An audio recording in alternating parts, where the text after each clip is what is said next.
બેસી શકો તો એક ભીની વાત હું કરું, આ સૂર્ય પર પડદો કરીને રાત હું કરું. નમસ્કાર દર્શક મિત્રો, હું છું વર્ષા પ્રજાપતિ. જીટીપીએલ ચેનલ ગુજરાતી કાવ્યરસના તમામ દર્શક મિત્રોને કૃષ્ણ જન્માષ્ટમી પર્વની હું ખૂબ ખૂબ શુભેચ્છાઓ પાઠવું છું. ભગવાન શ્રી કૃષ્ણ એટલે શ્રી વિષ્ણુના 8મા અવતાર. શ્રાવણ મહિનો શરૂ થાય ને એક તરફ મહાદેવનો મહિનો અને એક તરફ એમ કહેવાય છે કે વદ પક્ષ શરૂ થાય અને આઠમના ભણકારા આપણને આવવા લાગે. ભગવાન શ્રી કૃષ્ણ એટલે જગન્નાથ. આ જગન્નાથનો પર્વ આવતાની સાથે જ આપણા બધાના હૃદયમાં એક હેલારો જાગે છે. ઘરે ઘરે આજે નાના બાળકો હોય ને તો પણ એનું નામ કહેવાય છે કે કાળિયો, એવું કહેવામાં આવે છે. લાલો આવ્યો એવું કહેવામાં આવે છે. તો એવા ઠાકોરજી પણ તેમને કહેવામાં આવે છે. આવા ઠાકોરના જન્માષ્ટમી નિમિત્તે આપણે જ્યારે એમની ઘણી બધી વાતો કરી શકીએ એમ છે, શ્રીમદ ભગવત પુરાણની વાત કરી શકીએ એમ છે, ગીતાની વાત કરી શકીએ, જુદી જુદી લીલાઓની વાત કરી શકીએ છીએ. એવા શ્રી કૃષ્ણ જન્માષ્ટમી નિમિત્તે આપણે આજે ઉત્સવ કરવાનો છે. આપણી સાથે જોડાયા છે ડૉક્ટર પ્રીતિબેન પૂજારા. વિરમગામ કોલેજના તેઓ સંસ્કૃત વિષયના અધ્યાપિકા છે અને ખૂબ સારું કામ કરે છે. ઘણા વર્ષોથી 2012થી તેઓ એમની કોલેજમાં જોડાયેલા છે. સંસ્કૃત વિષયમાં આજે ગઝલ કે કવિતા કેટલી લખાય છે એ પણ એક પ્રશ્ન છે. એવી સ્થિતિમાં એમણે કૃષ્ણ સતકમ અને પ્રીતિબેન રાધા માધવ ગીતાની એવું હમણાં તાજેતરમાં આપેલો એમનો એક ગીત સંગ્રહ છે જેમાં 50 ગીતો છે. કેટલી આનંદની વાત છે કે બાલ વિશ્વમ એ એમનો એક સંગ્રહ જેને દિલ્હી સાહિત્ય અકાદમી દ્વારા પોંખવામાં આવ્યો છે. તો એક અજોડ હસ્તી આપણી સાથે છે. કૃષ્ણ જન્માષ્ટમીની વાતો કરવી છે એટલે કૃષ્ણ જન્મોત્સવ નિમિત્તે હું પ્રીતિબેનને વિનંતી કરું છું કે થોડીક વાતો કરી અને આપણને મધુરાષ્ટકમ વિશે પણ ગીત સંભળાવે. પ્રીતિબેન પૂજારા. આભાર વર્ષાબેન. દર્શક મિત્રોને ફરીવાર નમસ્કાર. કૃષ્ણ જન્માષ્ટમી નિમિત્તે આપણે સૌ ભેગા થયા છીએ ત્યારે કૃષ્ણ જન્મની કથા તો આપણને સૌને માહિતગાર જ છીએ એ કથાથી કે ઓગસ્ટ મહિનાની અંધારી આઠમના દિવસે કૃષ્ણનો જન્મ થયો હતો અને દેવકી અને વાસુદેવના પુત્ર જે કારાવાસમાં જન્મ્યા હતા.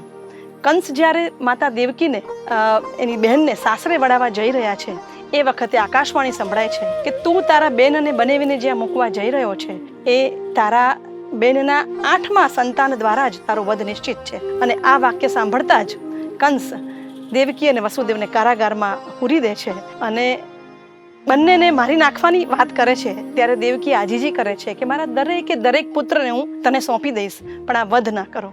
અને એક પછી એક દેવકીના 7 પુત્રોનું હનન કરે છે અને 8મા પુત્રનો જ્યારે જન્મ થવાનો હોય છે, દેવકીને ગર્ભ રહે છે, એ વખતે સ્વયં વિષ્ણુ કારાવાસમાં સાક્ષાત્કાર કરાવે છે દેવકી અને વસુદેવને. એ શંખ, ચક્ર, ગદા અને પદ્મ સાથે ચતુર્ભુજ વિષ્ણુ અહીંયા દર્શન આપે છે અને દેવકીજીને કહે છે કે યશોદા વૃંદાવનની અંદર પણ યશોદા માતાને ત્યાં પણ એક પુત્રીનો જન્મ થયો છે. એ પુત્રીને ત્યાંથી અહીં લાવો અને હું મારું શિશુ રૂપ ધારણ કરી લઈશ અને તમે મને ત્યાં મૂકી આવજો. વસુદેવ એ વાતથી સંમત થયા છે અને યમુના નદીને પાર કરી અને જવાનું હોય છે. યમુના નદી પણ કૃષ્ણના ચરણ સ્પર્શ માટે બેબાકડી બની જાય છે અને એના જે વલયો છે એ ખૂબ વધી જાય છે અને કૃષ્ણને ફરીવાર એ જવા માટે માર્ગ કરી આપે છે. ત્યાંથી નંદ બાબાને ત્યાંથી પુત્રી અહીંયા આવે છે અને કૃષ્ણની ત્યાં પધરામણી થાય છે. આ બહુ સુવિદિત એક કથા છે. અને જ્યારે કંસને ખબર પડે છે કે દેવકીનું 8મું સંતાન જન્મી ચૂક્યું છે એ જ ક્ષણે એ દીકરીને હાથમાં લે છે, એ બાળકીને, અને ધરા પર પટકી નાખે છે. પણ એ માયા સ્વરૂપ હોય છે અને તરત જ એમ કહે છે કે અરે કંસ, તું જેને મારવા ઈચ્છે છે એ તો નંદ બાબાને ત્યાં જન્મી ચૂક્યો છે, તારો શત્રુ, અથવા તારે મારવો જ હોય તો એ ત્યાં જા.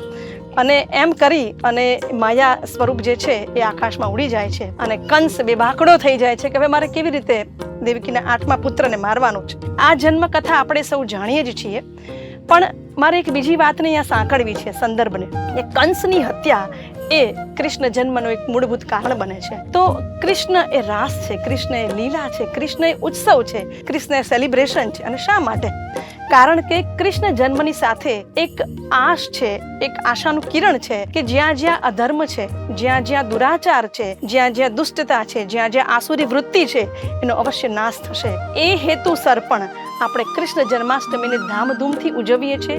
લોકો ભલે આધુનિકતાના સંદર્ભમાં આપણે આ વાત લઈએ તો લોકો ખૂબ આગળ વધી ગયા છે, પ્રગતિ કરી રહ્યા છે, પણ માનસિક વ્યગ્રતા, માનસિક તાણ, એ ઉપરાંત આ બધી આસુરી શક્તિઓ, દુષ્ટતા, દુરાચાર એ સમાજમાં એટલા બધા વધી ગયા છે. ત્યારે વર્ષાબેન એમ કહી શકાય કે કૃષ્ણ જન્માષ્ટમીનું એક બીજું મહત્વ એ પણ છે કે અધર્મ સામે ધર્મનો વિજય થવાનો છે. બિલકુલ. એ વાતને પણ આપણે અહીંયા અવશ્ય એ રીતે ધ્યાનમાં લેવી જોઈએ. આજે પણ એ કેટલા પ્રસ્તુત છે. જુઓ, મધુરાષ્ટકમ આજે પણ ગાઈ રહ્યા છે. કેમ કે એનાથી ભાવ, ભક્તિનો ભાવ લોકોમાં વ્યાપે સુધી વ્યાપ્ત છે. તમે જુઓ કેટલા બધા પંથ આપણે ત્યાં ભારતીય સંસ્કૃતિમાં જોવા મળે છે. વૈષ્ણવ સંપ્રદાય છે, પુષ્ટિ સંપ્રદાય, પુષ્ટિ માર્ગી સંપ્રદાય છે. ભારતીય સંસ્કૃતિની ધરોહર જ શ્રી કૃષ્ણ છે. એવું કેમ કહેવું જોઈએ? વિષ્ણુનો અર્થ જ છે વિશ્વના અણુ અણુમાં જે નિવાસ કરે છે, વાસ કરે છે, તે વિષ્ણુ. એના 8 અવતાર થાય અને એ 8મો અવતાર એટલે શ્રી કૃષ્ણ જન્મ. તો પ્રીતિબેન, આપણે મધુરાષ્ટકમ સાંભળીશું તમારા મુખે. જરૂર. વૈષ્ણવ સંપ્રદાયના તેજસ્વી આચાર્ય અને સંસ્કૃતના પ્રખર વિદ્વાન એવા પુષ્ટિ માર્ગીય, જેને મહાપ્રભુજી તરીકે ઓળખાવે છે, એવા વલ્લભાચાર્યે શ્રી કૃષ્ણના જન્મ વખતે એના અંગોપાંગ, એના રમણીય અંગોનું નિદર્શન કરીને આ સરસ મજાનું અષ્ટકમ લખ્યું છે. અને સરસ આપણે એને ગાઈને હું સંભળાવીશ. અધરમ મધુરમ વદનમ મધુરમ નયનમ મધુરમ હસિતમ મધુરમ હૃદયમ મધુરમ ગમનમ મધુરમ મધુરાધિપતેરખિલમ મધુરમ વચનમ મધુરમ ચરિતમ મધુરમ વસનમ મધુરમ વલિતમ મધુરમ ચલિતમ મધુરમ ભ્રમિતમ મધુરમ મધુરાધિપતેરખિલમ મધુરમ વેણુર્મધુરઃ રેણુર્મધુરઃ પાણીર્મધુરઃ પાદૌ મધુરૌ નૃત્યમ મધુરમ સાખ્યમ મધુરમ મધુરાધિપતેરખિલમ મધુરમ ગીતમ મધુરમ પીતમ મધુરમ ભુક્તમ મધુરમ સુપ્તમ મધુરમ રૂપમ મધુરમ તિલકમ મધુરમ મધુરાધિપતેરખિલમ મધુરમ મધુરાધિપતેરખિલમ મધુરમ ગુંજા મધુરા માલા મધુરા યમુના મધુરા વીર્ચીર મધુરા સલિલમ મધુરમ કમલમ મધુરમ મધુરાધિપતેરખિલમ મધુરમ દલિતમ મધુરમ ફલિતમ મધુરમ મધુરાધિપતેરખિલમ મધુરમ મધુરાધિપતેરખિલમ મધુરમ વાહ વાહ પ્રીતિબેન, વાહ. મધુરાધિપતેરખિલમ મધુરમ મધુરાધિપતેરખિલમ મધુરમ, જે સર્વમાં મધુર છે એવા શ્રી કૃષ્ણ. તમે ગાતા હતા તો એવું લાગતું હતું કે સાક્ષાત શ્રી કૃષ્ણ અહીંયા હાજર ન થઈ જાય. કેમ કે આપણે એમને એક વખત જોઈ લઈએ ને પછી આપણે રહી નથી શકતા. આવું પણ મેં ક્યાંક સાંભળ્યું છે અને વાંચ્યું છે કે શ્રી કૃષ્ણની અનુભૂતિ થવી એટલે શું? એટલે તમે સંસારના રહેતા નથી. તમે સંસારમાં તો રહો છો પણ સંસારના રહેતા નથી. આ બહુ જ મોટી વાત છે. અને આ જે વાત છે ને એ રાસ તત્વમાં રહેલી છે. આપણે ત્યાં રાસ તત્વને બહુ વધારે નથી કોઈ સમજી શક્યું અને એના વિશે પદો તો બહુ લખાયા કે દાંડિયા રાસથી રમીએ એ, કે ગરબાની તાળીથી, કે એવી રીતે આપણે એને ઓળખતા હોઈએ છીએ. પણ વાસ્તવમાં શ્રી કૃષ્ણ એ જીવનના દેવતા છે, એ રસના દેવતા છે. એ રસ જ્યારે ભક્તિરસ રૂપે આપણા હૃદયમાં, ચિત્તમાં ઉજાગર કરે છે ને, ત્યાં સુધી તો આપણે ભક્તિરસમાં એમના તરફ આગળ વધીએ છીએ. પછી શું થાય છે? એક સમય, એક વેળા એવી આવે છે કે સ્વયં શ્રી કૃષ્ણ એના ભક્તને ભેટવા આગળ વધે છે. અને જ્યારે ભક્તને મળવા ભગવાન સ્વયં આવે એ ઘડીને રાસ કહેવામાં આવે છે. તો આ રાસનો મહિમા છે. શ્રી કૃષ્ણના જન્મ ઉત્સવમાં આપણે રાસનો મહિમા આપણે કરીએ કેમ? કારણ કે જ્યાં જન્મથી અંત સુધીમાં જઈએ તો એમની બાળ લીલાઓ લઈએ, કે એમની રાસ લીલાઓ લઈએ, ગોપી લીલા લઈએ, એ સર્વમાં છે. દ્વારકાધીશનું પદ તો બહુ જ પછી છે. કેટલી બધી વાતો થઈ શકે એમ છે. પણ પ્રીતિબેન, તમે તમારા સંગ્રહમાંથી 1-2 રચના અત્યારે જે પણ તમારી પાસે ઉપસ્થિત હોય તો એકાદ રચના સરસ સંભળાવો, પછી તમે કહેશો તો હું પણ એક પણ રચના તમને અવશ્ય સંભળાવીશ. કૃષ્ણ અને રાધા એક એવું તત્વ છે કે એ પ્રણયનું ઉત્કૃષ્ટ પાત્ર એમ કહી શકાય.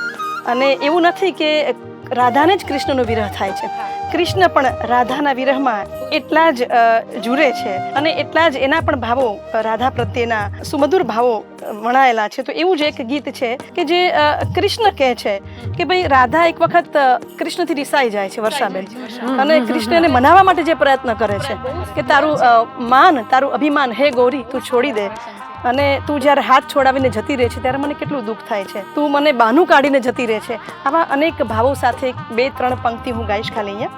કૃષ્ણના હૃદયની રાણી તું તારું માન છોડી દે. અહીં કૃષ્ણ હૃદય સામ્રાજ્ઞી પરિહર માનમ અહીં હૃદય ભુવન મોહિની પરિહર માનમ હસ્તમ ઉજ્જિત્વા રાધે રોષેણ સખી તે પ્રયાણમ ખંડયતી હૃદયમ શતધા પરિહર માનમ રાધા હૃદયે રમમાણમ યથેચ્છમ દંડય શ્યામમ વ્યાજેન કથમ અપસરસી પરિહર માનમ. અને છેલ્લે કહે છે કે તું ના હોય ત્યારે આ એક ભીત છે એ મને ખાવા દોડે છે અને ઘર મને સ્મશાન જેવું લાગે છે. ભિત્તિર ગ્રસતીવ ગેહમ શૂન્યમ મે શ્મશાનમ શ્રાવય મંજુલ મંજીરમ પરિહર માનમ. આપણી સાથે આજે SLU કોલેજના ગુજરાતી વિષયના પ્રાધ્યાપિકા વર્ષાબેન પ્રજાપતિ જોડાયા છે, અને વર્ષાબેન પ્રજાપતિનું GTPL પરિવાર વતી હું પુનઃ સ્વાગત અભિનંદન કરું છું. વર્ષાબેન પણ કૃષ્ણ ભક્તિના અસંખ્ય ગીતો લખે છે. એમણે આપણને કૃષ્ણ ભક્તિના 3 સંગ્રહો આપ્યા છે. મોરપીંછના સરનામે, હાથ જાજમ થઈ જતા, અલખ મલખનું અજવાળું. આ 3 અદ્ભુત સંગ્રહો છે કૃષ્ણ ભક્તિના. ક્યાંક એ મીરા બનીને વિલસે છે. હું તો વર્ષાબેનના કાવ્યો જ્યારે વાંચું છું ત્યારે મને એમાં મીરાનું સ્વરૂપ દેખાય છે, એમની કવિતાઓમાં સાક્ષાત મીરા ભાવ મને દેખાય છે. તો આવા વર્ષાબેન પ્રજાપતિને મારે નિવેદન કરવું છે કે હવે આપ પણ કૃષ્ણ લીલા વિશે, બાળ લીલા વિશે અથવા ભાગવત પુરાણમાંથી ક્યાંક સંદર્ભો ટાંકીને આપ દર્શક મિત્રોને કંઈક પીરસો. જી બિલકુલ પ્રીતિબેન, સરસ પરિચય તમે કરાવ્યો. પણ કહેવાય છે ને કે કવિનો સાચો પરિચય એનો શબ્દો હોય છે, એમ ભક્તનો સાચો પરિચય પણ એના ભગવાન સાથેની જે કનેક્ટિવિટી છે, અનુસંધાન છે, એ છે. મીરાબાઈએ આટલા બધા પદો લખ્યા ત્યારે કવિ થવાના છે કે નહીં એવી કોઈ સભાનતા એમની હતી નહીં. એટલે જે ભક્ત હોય છે ને એ કવિપદ પાછળથી પ્રાપ્ત કરે છે, કદાચ કોઇન્સિડન્ટલી. એટલે મારામાં પણ આવું બન્યું છે. પણ મને એમનો એક કિસ્સો બહુ ગમે છે કે જ્યારે શ્રી કૃષ્ણ ભગવાન પારણામાં ઝૂલતા હોય છે, યશોદા માતા એમને ઝૂલાવતા હોય છે, અને ત્યારે એમના ગુરુ પરંપરા પ્રમાણે એમનું નામકરણ કરવાનું હોય છે, અને ત્યાં ગુરુ પધારે છે. જ્યારે એમની આસપાસ પશુ પક્ષી પ્રાણીઓની એક નાનકડી સભા જેવું ભરાય છે ત્યારે જશોદા મૈયા તો બહુ જ ગભરાઈ જાય છે કે આ શું, મારા લાલાને કંઈ થઈ જશે તો. પણ ગુરુ ગર્ગાચાર્ય ત્યાં ઉપસ્થિત હોય છે અને કહે છે કે સર્વને જે પોતાના તરફ આકર્ષિત કરી લે છે એનું નામ કૃષ્ણ હોય. એટલે આવી રીતે એમનું કેવું સરસ રીતે નામકરણ થયું. પણ પછી તો તમે જુઓ કે એમનું નામ માધવ પડ્યું, એમને કેસી નામના જે રાક્ષસનો નાશ કર્યો એટલે એમનું નામ કેશવ પડ્યું. એમને તો જીતેન્દ્રિય પણ કહેવામાં આવે છે, એમને ઋષિકેશ પણ કહેવામાં આવે છે. દરેક નામ સાથે એમનો ગુણધર્મ જોડાયેલો છે. બીજી એક સરસ ઘટના છે પૂતના વધની. યસ, એ પણ આપણે સૌ એનાથી વિદિત છે કે કેવી રીતે એ કંસના કહેવાતી પૂતના એક સુંદરીનું રૂપ લઈને ત્યાં આવી છે અને ખૂબ દૂર જગ્યાએ જઈ અને એને દૂધ પાન સ્તનપાન કરાવે છે. પણ ભગવાન તો ભગવાન છે ને, એ બાળ સ્વરૂપમાં બધાની સામે ચમત્કાર નથી કરતા, અને એટલે એ એમના પોતાના ઘરથી બહુ દૂર લઈ જઈ વનમાં એ પૂતનાનો વધ કરે છે. તો પ્રીતિબેન, હું તમને એકાદ રચના એવી પણ સંભળાવીશ કે ગોપીઓ સાથે જોડાયેલા છે અને રાધાજી સાથે એ જોડાયેલા છે. ત્યારે ઉદ્ધવ પ્રસંગની વાત આવે ત્યારે તો ઉદ્ધવજીને પણ એક મદ ચડી ગયું હતું ને, કેમ ભાઈ હું જ જ્ઞાની, શ્રી કૃષ્ણ શરણમ મમ એ તો એ કહેતા હતા. પણ પણ એમને હજી ભક્તિનો મહિમા ખબર નથી, એટલે પછી શ્રી કૃષ્ણની જે યોજના, એમની લીલાને તો કોણ પામી શક્યું છે. એમને કહે છે કે ભાઈ મને તો રાધાની બહુ યાદ આવે છે, યશોદા માતાની બહુ યાદ આવે છે, તમે આ પત્ર લઈ જાઓ અને ત્યાં પહોંચાડજો, મારી ગોપીઓને જરાક સંદેશો આપજો ને તમારા જ્ઞાનનો. અને તો આપના મુખેથી અમે એ ઉદ્ધવ પ્રસંગને મણી લઈને એકાદી વાર્તા, એકાદી કાવ્ય એ પ્રસંગ તો આવી રીતે જ આવશે કે રાધાજી શું કહે છે. જો હાજી. તો મેં મોરપીંછના સરનામે જે ગીત છે એમાં આવી રીતે વણ્યું છે કે શ્યામ એકવાર ગોકુળ પધારજો. આ ગોપીઓ પણ કહે છે અને આ ઉચ્ચાર ભાવ રાધાજીના મુખે પણ છે કે શ્યામ એકવાર ગોકુળ પધારજો, કે રાધાની પીડાનું નામ તમે આપો તો મોરપીંછ સરનામે રાખજો. શ્યામ એકવાર ગોકુળ પધારજો. ઔધવજી સંગ અમે મેલ્યા સંદેશા, કે કાનાને બધું એ યાદ છે. હવે અહીં કૃષ્ણ પણ આવશે, એની પણ ઉક્તિ આવશે અને રાધાની પણ, કે ઔધવજી સંગ તમે મેલ્યા સંદેશા, કે કાનાને બધું એ યાદ છે. જશોદાનું માખણ ને ગોપીના કામણ ને રાધા તો સૌથી અપવાદ છે. મોટી મોટી વાતો તો તમે બહુ કરો છો, પણ તમે કરી નથી શકતા આવવાનું. એ જે વાત છે ને કટાક્ષમાં, એ આવી રીતે મૂકી છે. તમને તો કુબજાનો લાગ્યો શો રંગ, કદી રાધાની પીડા સંભાળજો. શ્યામ એકવાર ગોકુળ પધારજો. ને આજે પણ જમનાના નીર હજી સુક્કા, ને સૂનું છે વૃંદાવન ધામ રે. એવા તે કેવા તમે કીધા હેવાયા, કે ડાળ ડાળ ગુંજે છે શ્યામ રે. ગાયોના ધણ હજી ભટકે છે શ્યામ, કે ગાયોના ધણ હજી ભટકે છે શ્યામ. તમે વાંસળીના સૂર થકી વારજો. શ્યામ એકવાર ગોકુળ પધારજો. અને ગીતનો છેલ્લો બંધ છે કે ઘેલી ગોપી તો હજી ઝબકે છે મધરાતે.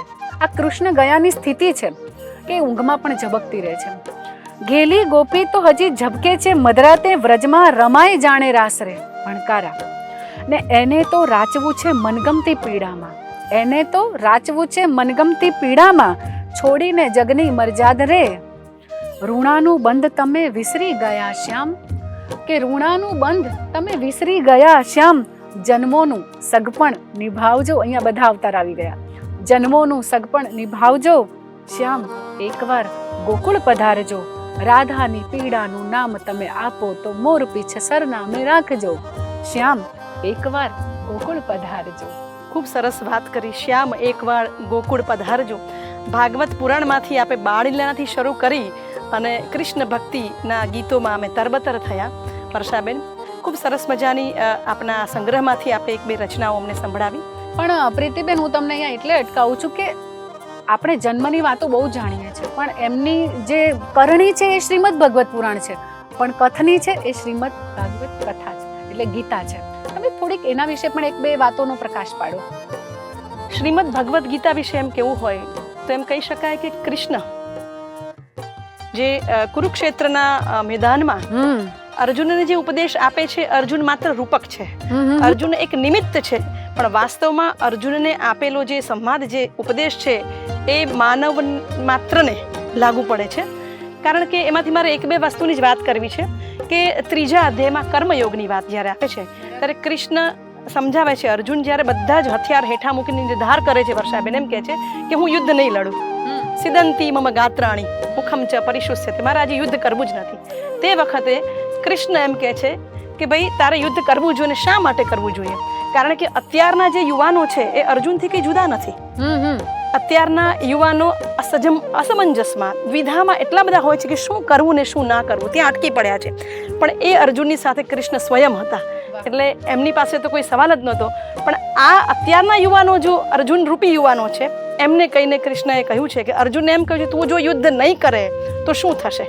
કારણ કે તું ક્ષત્રિય છે, તું બાણાવળી છે અને એક ઉત્તમ નેતા છે. એક ઉત્તમ નેતા કેવો હોવો જોઈએ એની વાત પણ ત્રીજા અધ્યાયના 19મા શ્લોકમાં ભગવાન કહે છે કે યદ્યદા ચરતિ શ્રેષ્ઠ, યદ્યદા ચરતિ શ્રેષ્ઠ તત્તત દેવેતરો જનઃ સયત પ્રમાણં કુરુતે, સયત પ્રમાણં કુરુતે લોકઃ તદનુવર્તતે. હે અર્જુન, જો તું યુદ્ધ નહીં કરે તો લોકો તારા દાખલા લેશે. તને તારી છબી અનુકરણીય છે, તું બાણાવળી છે અને તું યુદ્ધમાંથી પીછેહટ કરીશ તો લોકોને એવો સંદેશ મળશે કે યુદ્ધમાંથી પીછેહટ પણ કરાય. માટે આપણા સમાજમાં જે મોભી છે, વડીલ છે, શાસક છે, નેતા છે, એની છબી તો સમાજમાં અનુકરણીય જ હોવી જોઈએ. ભલે આ સંદેશ અર્જુનને છે, પણ માત્ર અર્જુનને નથી. આ સંદેશ ઉત્તમ રાષ્ટ્રના નિર્માણમાં જોડાયેલા દરેક મોભીઓને છે, દરેક વડીલોને છે. શિક્ષક તરીકે હું આજે ક્લાસમાં રોજ 10 મિનિટ મોડી પહોંચતી હોઉં તો મારા માટે પણ આ સંદેશ છે કે યદ યદ આચરતિ શ્રેષ્ઠ. વાહ. તો કૃષ્ણએ આવી અનેક સલાહો, અનેક ઉપદેશો અથવા તો અનેક મોઘમ રહીને પણ વાતો કરી છે કે ઉત્તમ રાષ્ટ્રના નિર્માણ માટે. વર્ષાબેન, આપ કૃષ્ણ ભક્તિ પર એક સુંદર મજાનું આપની કૃતિમાંથી આ દર્શક મિત્રોને કાવ્ય સંભળાવો એવી અપેક્ષા છે. હા, હું તમને અવશ્ય સંભળાવું. તમે રાધાની આંખોનું ગાણું, તમે રાધાની આંખોનું ગાણું, રે શ્યામ કદી આંગણે પધારો તો જાણું. તમે રાધાની આંખોનું ગાણું કે મોર પીછ જોઈ અમે, મોર પીછ જોઈ અમે માની લીધું કે હરી આવ્યા છે રાસલીલા રમવા. આંખોને દરવાજે ટાંગી છે એમ જેમ સાતિયાની ફરતે હો દીવા. જાણું છું નાથ, અરે જાણું છું નાથ, તારે કેટલાય કામ, તારું નક્કી ના મળવાનું ટાણું. તમે રાધાની આંખોનું ગાણું ને 16 શણગાર સજી બેઠા છે રસ્તા, 16 શણગાર સજી બેઠા છે રસ્તા ને ટોળે વળ્યા છે આજ વાદળ. દૂર દૂર ભણકારા વાગ્યા છે એમ કોઈ લાવ્યું છે હૈયાનો કાગળ. રાધાને મન હવે કેવળ ઉપવાસ, પ્રીતિબેન, રાધાને મન હવે કેવળ ઉપવાસ. કાન આવો તો થાય એક ટાણું. તમે રાધાની આંખોનું ગાણું ને દિવસો વીતે છે હવે આંગળીના વેઢે, દિવસો વીતે છે હવે આંગળીના વેઢે ને લાગે કે જન્મારો ખૂટશે. દિવસો વીતે છે હવે આંગળીના વેઢે ને લાગે કે જન્મારો ખૂટશે. પથ્થરની જાત બની વાગીશું ઠોકર તો રોમ રોમ પીડાઓ ખૂટશે. ને એવે ટાણે જ તમે આવજો હે શ્યામ, એવે ટાણે જ તમે આવજો હે શ્યામ. જીવ છૂટે ને તોય તને માણું, તમે રાધાની આંખોનું ગાણું. રે શ્યામ કદી આંગણે પધારો તો જાણું. તમે રાધાની આંખોનું ગાણું. ખૂબ સરસ. તમે રાધાની આંખોનું ગાણું. આમ તો એક જીવ અને શિવના મિલનની વાત છે કે શ્યામ આવો તો હું જાણું. ખૂબ સરસ. આપે ભાવે વિભોર કરી દીધા દર્શક મિત્રોને. સુંદર રચના. કૃષ્ણ ભક્તિની એક બીજી કવિતા આપને હું સંભળાવીશ. જો હૃદયરૂપી વીણા માધવ માધવ એવું હૃદયરૂપી વીણા માધવનું રટણ કરવા લાગે તો શું હાલત થાય. અને રાધા કહે છે મને તો માધવનો રંગ લાગ્યો છે સખી. માધવ માધવ નદતી વીણા, માધવ માધવ નદતી વીણા, માધવ રંગો લગીત સખી મામ, માધવ રંગો લગીત સખી. માધવ ચિત્તમ માધવ પ્રાણા, માધવ હૃદય કવિતા. દુરંગતે મેં क्षुधा पिपासे रात्रिर्निद्रा रहिता. प्रियत्वदीया कथय माधवम, प्रियत्वदीया कथय माधवम. राहुग्रस्ता यथा चंद्रिका, हो माधव रंगो लगीतः सखी. हृदयं बाणा हतो विहंगः, क्रंदति कामकुरंगी. रुहरुहिका वर्धते नित्यं, संध्या माधव रंगी. कलश पूर्णं पीतं पीयूषं, कलश पूर्णं पीतं पीयूषं. दहनं तथापि तथैव सखी मां, माधव रंगो लगीतः सखी मां. माधव माधव नदती वीणा, माधव माधव नदती वीणा. माधव रंगो लगीतः सखी मां, माधव रंगो लगीतः सखी मां. દર્શક મિત્રો, આજે આપણે 5251મો કૃષ્ણ મહોત્સવ ઉજવ્યો. કૃષ્ણ મહોત્સવ અંતર્ગત આ કાવ્યરસને આપણે માણ્યો. જીટીપીએલ પરિવાર વતી પુનઃ આપ સૌનો આભાર છે. દર્શક મિત્રો, આજે કૃષ્ણ જન્માષ્ટમીના પ્રસંગે આપણે શું ઉપસ્થિત થયા. કૃષ્ણની રાસલીલાની વાત થઈ, બાળલીલાની વાત થઈ અને આવતીકાલે આપણે પારણા કરીશું. નંદ ઘેર આનંદ થશે અને ફરીવાર કૃષ્ણ કલ્કી અવતારે પણ અહીંયા પુનર્જન્મ લે અને આપ સર્વના વિષાદ દુઃખને દૂર કરે અને ફરીથી આ રાસમય કૃષ્ણમય જીવન ધમધમતું રહે, પૃથ્વી પર ધબકતું રહે. આપ સૌએ અમને ખૂબ શાંતિપૂર્વક સાંભળ્યા એ બદલ પુનઃ આભાર સાથે વંદન. નંદ ઘેરા નંદ ભયો જય કનૈયા લાલ કી. નંદ ઘેરા નંદ ભયો જય કનૈયા લાલ કી. બોલો કૃષ્ણ કનૈયા લાલ કી જય. બેસી શકો તો એક ભીની વાત હું કરું, આ સૂર્ય પર પડદો કરીને રાત હું કરું.